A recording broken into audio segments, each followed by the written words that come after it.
안녕 얘들아. 오늘은 과거 중국에서 있었던 누가 봐도 정신나간 미친 정책 대약진 운동 이야기야. 1950년대 중국은 세계 2차 대전, 국공내전, 6.25 전쟁 등 수많은 전쟁을 겪으면서 완전 빈털터리였어. 이렇게 위태위태하던 중국을 그래도 도와주던 게 소련의 스탈린이었는데, 이 스탈린이 어느 날 의문의 죽음을 맞이하게 돼. 그 뒤를 이어 니키타 흐르쇼프라는 사람이 집권했는데, 이 흐르쇼프 아저씨가 스탈린을 엄청 비난하고 서양 국가들이랑 화해를 추진하는 거야. 중국은 굉장히 난처한 상황이 된 거지. 소련에서 많은 원조는 물론 기술자들까지 고용하고 있었는데 이제 그게 뚝 끊긴 거야. 중국은 살아남으려면 새로운 활로를 찾아야 했어. 그리고 그런 상황에서 나온 활로가 바로 대약진 운동이야. 당시 중국의 지도자였던 마오쩌둥은 7년 안에 영국을 초월하고 15년 안에 미국을 따라잡겠다는 원대한 목표를 세우고 대약진 운동을 시작해. 가진 건 충성충성 인민들밖에 없었던 중국답게 계획했는데, 산업화를 인력으로 이뤄내겠다는 계획이었어. 기계가 아니라. 산업화와 인력처럼 안 어울리는 단어도 없지 않을까? 한 개의 트랙터가 100명의 농민을 대신한다고? 우리는 100명의 농민이 한 개의 트랙터를 대신한다. 시대를 역행하는 천재적인 발상인지라 당시 지식인들은 도저히 이해할 수가 없었어. 그리고 아직도 못해. 하지만 착해지고 싶지 않았던 지식인들은 입을 꾹 닫았지. 게다가 마오쩌둥은 이번 대약진 운동이 예전 중국의 공산혁명처럼 농촌이 주체가 될 혁명으로 생각해서 산업혁명을 도시가 주도했다면 우리식 혁명은 농촌에서 주도한다 하며 농촌에 제철소를 만들고 트랙터를 조립하게 해. 나는 벌써 좀 어지러워. 이 생각 아래 시작된 것이 바로 토법고로 정책이야. 마을마다 토법고로라는 소규모 영광로, 홈메이드 제철소가 설치돼. 그리고 인민들은 온갖 고철, 식기구, 그냥 철 같아 보이는 건 전부 때려 넣어서 철을 만들기 시작하지. 마오쩌둥은 이를 보면서 아주 높은 철 할당량을 지시했고, 지방 관리들은 상부의 눈에 띄려고 허위로 생산량을 부풀려서 보고했어. 그래서 보고서상으로는 철 생산량이 어마무시하게 폭증한 것처럼 보였지. 우리 마오쩌둥 주석님은 희야, 이렇게 작은 뒤뜰 용광로에서 이만한 철을 만들 수 있는데 왜 외국은 거대한 재련소를 만들지? 참 한심하구나 라고 말했다고 해. 세상을 무슨 보드게임으로 아는 걸까? 당연히 농기구 만져본 게 전부인 농민들이 철을 어떻게 만들겠어? 철을 만들기 위한 높은 수준의 기술은 당연히 모를 거고, 담금질도 뭔지 몰랐던 농민들이 생산한 건 그냥 똥이었어. 똥철이야. 철을 만들 때 탄소 함유량 조절, 불순물 제거 같은 과정은 당연히 없었고, 수천 년간 쌓아왔던 철 기공의 노하우는 개무시했기 때문에 생산된 철강 중 20% 정도만 활용 가능한 1등급 철이었대. 난 20%나 쓸 수 있었다는 게 믿기지가 않아. 그리고 이 악순환이 반복됐지. 지금 토법고로에서 똥이 나오는 것도 모르고 상부는 생산량이 증가하니 더욱 많은 할당량을 지시했고, 밑에서는 계속 보여주기식으로 사용할 똥철을 계속 만들었어. 애초에 이 정책의 목표는 생산한 철로 농기구를 만드는 거였는데 상황은 농기구로 철을 만드는 지경인 거야. 세상이 거꾸로 돌아가는 거지 아주.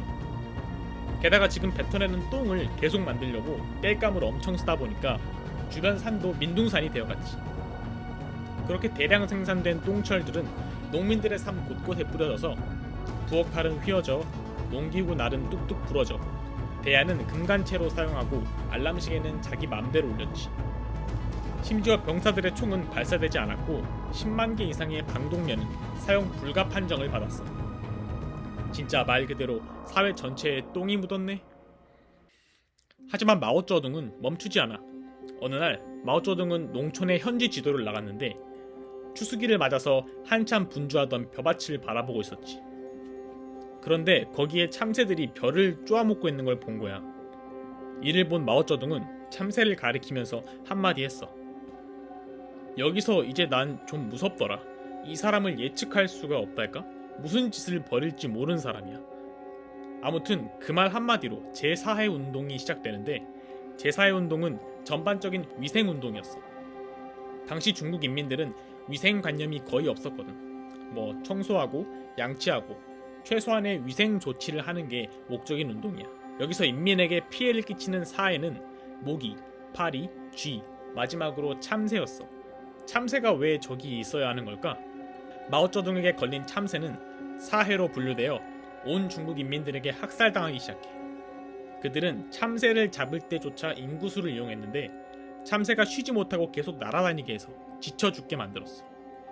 어딜 가나 사람들이 난리를 치니까 진짜로 참새들은 앉지 못하고 죽어나갔지. 냄비, 북, 프라이팬을 두들기면서 스트레스를 주고 둥지는 허물고 새끼들은 죽였어. 결국 그 한 해에만 참새 2억 1,000마리가 사라져. 생태계의 한 종이 거의 멸종한 거야. 족간이 미안해. 하지만 자연에게 용서는 없었어. 참새가 사라지니 참새들의 주식이었던 애벌레와 메뚜기 등 해충의 수가 폭발적으로 증가한 거야. 쌀을 훔쳐먹는 나쁜 참새를 잡아서 쌀을 지키려고 했던 마오쩌둥은 대흉년빔을 맞고 정신 못 차리게 되지. 결국 당 지도부는 참새 2억 마리를 학살하고 소련에게 사정사정해서 참새 20만 마리를 공수해오는 기이한 참새 수급 구조를 보여주면서 제4운동도 막을 내리게 되지. 마오쩌둥의 정치 생명도 이제 그만 막을 내려야 할 텐데 마오쩌둥의 생명력은 대단했어. 첸쇠선 박사의 아이디어를 활용해서 아주 수학적인 계산을 베이스로 한 첨단 과학적 농업 개혁을 추진했는데 바로 한 면적에 벼를 더 많이 심어서 더 많이 수확하는 거야.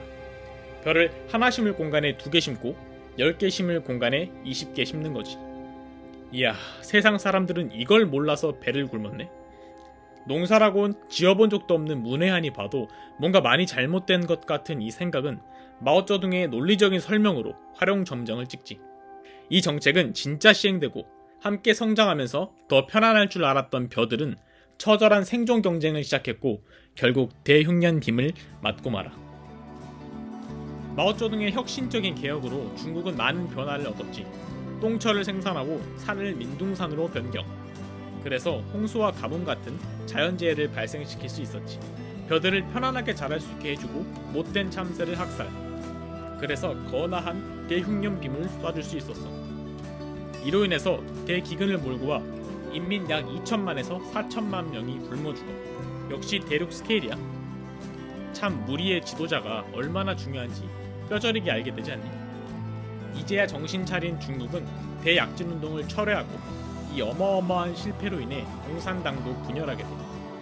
쩌둥이는 드디어 실각하고 류사오치와 덩샤오핑에 의해 대대적인 정돈 사업이 시작되지. 하지만 마오쩌둥은 추진력을 얻기 위한 도움닫기였을 뿐 7년 뒤 문화대혁명으로 개같이 부활, 대약진 운동을 뛰어넘는 막장 정책으로 돌아오게 돼. 오늘 이야기는 여기까지야. 끝까지 봐줘서 고맙다. 안녕.